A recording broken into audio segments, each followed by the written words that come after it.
পিরিতের বেড়া লিচুর বাগানে।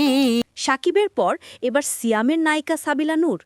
তাহলে কোন ছবিতে দেখা যাবে সাবিলা সিয়ামের রোমান্স?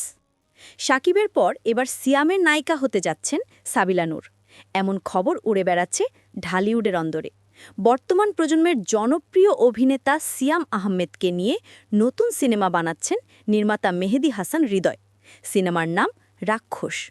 এর নায়িকা কে হচ্ছেন তা নিয়ে দীর্ঘদিন ধরে ছিল কৌতূহল।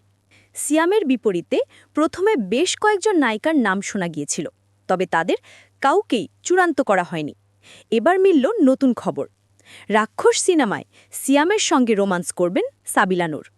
এর আগে রাইহান রাফির পরিচালনায় শাকিব খানের বিপরীতে তাণ্ডব সিনেমার মাধ্যমে বড় পর্দায় অভিষেক হয়েছিল সাবিলার। শাকিবের পর এবার সিয়ামের সঙ্গে জুটি বাঁধতে যাচ্ছেন তিনি। সূত্র বলছে সাবিলা নূর ইতিমধ্যেই রাক্ষসের জন্য চুক্তিবদ্ধ হয়েছেন। শীঘ্রই এ বিষয়ে আনুষ্ঠানিক ঘোষণা আসবে।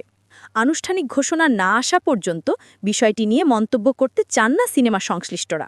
জানা গেছে শিগগিরই সংবাদ সম্মেলন করে রাক্ষসের নায়ক নায়িকা সহ পুরো অভিনয়শিল্পীর নাম প্রকাশ করা হবে।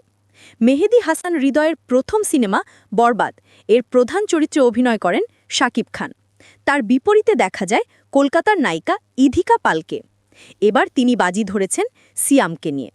সব ঠিক থাকলে 2026 সালের রোজার ঈদে সিনেমাটি বড় পর্দায় মুক্তি দেওয়া হবে বলেও নিশ্চিত করেন। প্রিয় বন্ধুরা, নিয়মিত মিডিয়া জগতের নানা রকমের ভিডিও পেতে আমাদের সাথেই থাকো।